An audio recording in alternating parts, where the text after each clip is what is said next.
Mukhang, um, kakanta nga sila Jimmy Bondoc ng My Way, mga bossing. And now, the end is near, and so I pay the final curtain. La la, da da da da. Oh, ha? Pakinggan niyo po ang ating dating Pangulo na tatakbo po ng pagka-mayor dahil po ramdam nila na hindi po kakayanin, no, ng Talino de Baste yung makakalaban na si Migs Nograles. Kaya naman po si Tatay to the rescue. Nako, wait lang. Baste. Hindi ka magme-mayor. Tay, bakit po? Nakaposisyon na ako eh. May ilang termino pa ako. Hindi ka magme-mayor. Bakit nga po? Hindi mo kakayanin yung kalaban. BO eh. Mahina ka. Hindi mo kakayanin. Mawawala sa atin ang Davao. Ako ang tatakbong mayor kahit may cancer na ako. Oh. He should be the vice mayor. Kasi ako matanda. So, vice mayor si Baste. Di ba? Mag-vice mayor ka na lang. Kasi si Tatay Digong matanda na daw po. Oh, pakinggan ulit ha, mga bossing. Oh, banat, boss. He should be the vice mayor. Kasi ako matanda na 73 ako ngayon. I should be... Dapat nga po pahinga na kayo eh. Dapat po pahinga na kayo. Yung ganyang time, puro pahinga na lang, pasyal, gano'n na lang po dapat ang ginagawa nyo sa mga panahon na yan, sir. I think about mga 75, 76.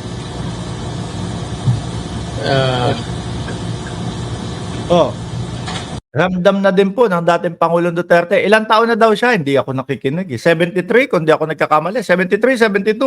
Tapos pakiramdam niya, siyempre siya po yung may katawan. Humihina na din po yan. Siya yung makapagsasabi kung ilan na lang ang itatagal ni dating Pangulong Duterte.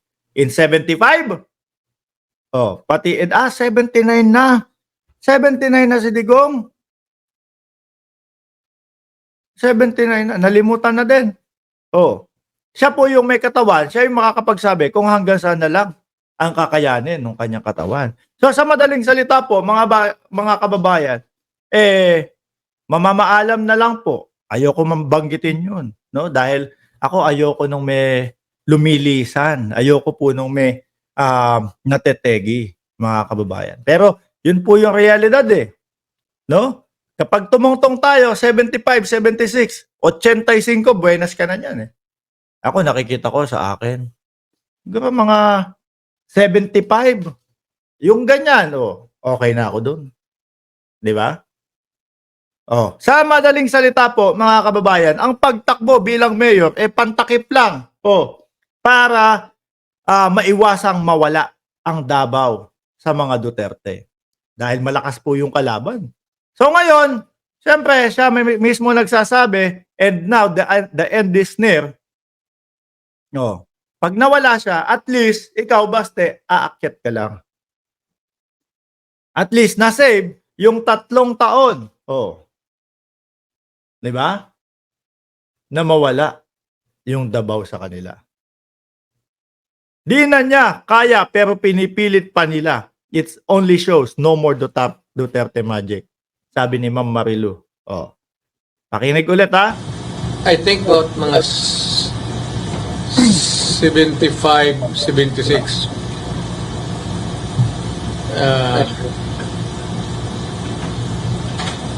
Ano po? Mahirap May sabihin. cancer kasi ako. Ayun!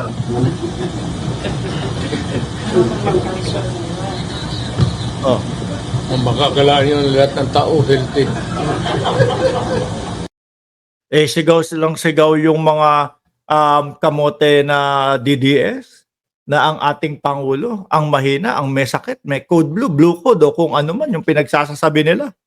Tapos ang dating Pangulo pala, hindi na maayos ang kalagayan. Dapat pagpahingahin nyo na si dating Pangulong Duterte. So ngayon po, mga kababayan, yun nga yung sinasabi niya, in 2 years or 3 years time, medyo mamamaalam na siya. 'Di ba? So, para kanila ang Davao pa din, ipapanalo niya yung laban sa mayor versus Nograles, kung si Nograles talaga, mga kababayan, at pagkatapos sasaluhin ni Baste bilang vice mayor. Oh, kanila pa din, mga kababayan. Kanila pa din. Ang tanong ng taong bayan, mga bossing, totoo kaya ang sinasabi ng dating Pangulong Duterte? Ayan, na mayroon siyang cancer. Totoo kaya yan? Unang-una, ang dami pong nagme-message sa akin, sabi, Boss Mark, kunyari lang yan. Ano? Nagpapaawa lang yan para hindi na pumasok ang ICC. Yun yung sinasabi nila eh. No?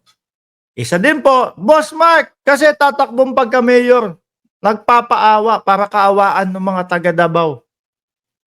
Baka sabihin pa ng dating Pangulong Duterte, may cancer na ako. Ibigay nyo na sa akin itong huling termino bilang mayor ninyo. At least mawawala ako. Natapos ako bilang mayor ng Davao. Yung mga taga Davao na maiba, maniniwala. Di ho ba? Pero isa lang po talaga, mga kababayan, ang pansin ko dito at halatang halata, mga boss. Kaya po tumatakbo si dating Pangulong Duterte kahit na po siya, kung sakali na totoo yung may cancer niya, kahit na po siya ay may cancer dahil po mahina yung Baste Duterte. Mahina po at hindi mananalo kay Migs Nograles, mga kababayan. Pero mo, may ilang termino pa si Baste diyan . Kung talagang gustong-gusto si Baste ng taong bayan diyan, bakit pa kailangan ng dating Pangulong Duterte? Hindi na kailangan ng dating Pangulong Duterte. Baste lang nagawa niya na yung kanyang mga proyektong magaganda. Napamahal na ang taong bayan kay Baste. Bakit kailangan pa ng dating Pangulong Duterte? Kasi alangan sila doon sa makakalaban ni Baste. Sakalam. Bukod sa sakalam, baby girl pa. Di ba? Maganda pa. Naku. Attorney Migs, hi. Ganun lang po yun, mga kababayan. No? It's either yung cancer na sinasabi ng dating Pangulo, joke-joke lang, paawa para na hindi napansinin ng ICC, or paawa para makakuha ng boto sa Davao. Yan lang po yun, mga kababayan. Pero kung sakali na totoo po, hiling pa din po namin na magpagaling kayo. Bakit sabi nung iba, magpagaling ka kasi kailangan ka ng ICC. Pero mga kababayan, ako lahat naman tayo may lola. Ako yung lola ko, may cancer yon, nagka-cancer yon nung siguro medyo nasa 50s pa lang siya. Yan. Kinaya nung katawan yung chemotherapy. Kinakaya pa kasi 50, medyo malakas pa po no? Sunod, mga kababayan, alam niyo po ang cancer is hindi mo naman masasabi na wala ka ng cancer sa katawan. Zero cancer ka na talaga. Wala nang pag-asa bumalik. Meron pa din po. Yung iba diyan tulog lang. Kaya nga po kailangan talaga every year meron kang PET scan para po ma-check no?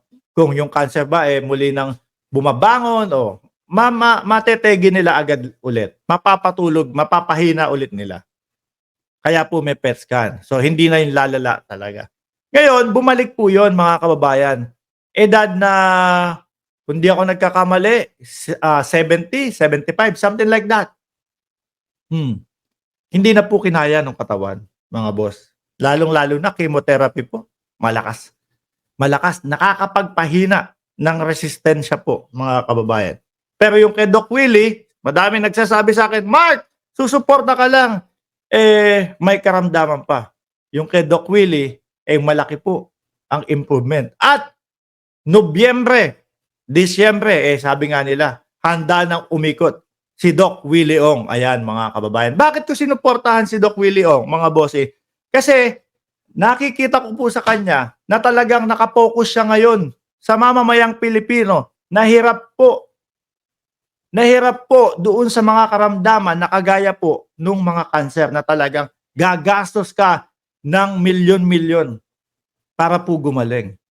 So ang gusto pong tutukan ni Doc Willie Ong, mga kababayan, ay yung mga kababayan natin na magkaroon sila ng pag-asa kung sakali na sila ang lumagay sa sitwasyon na nangyari kay Doc Willie Ong. Yun po ang nakikita ko, napupukusan po. Kaya sino ang panalo? Kapag ka nanalo si Doc Willie Ong, mga kababayan natin na walang kakayahan, no, na magpagamot kagaya na lang nung mga sakit na kanser, mga boss. O yan, ha?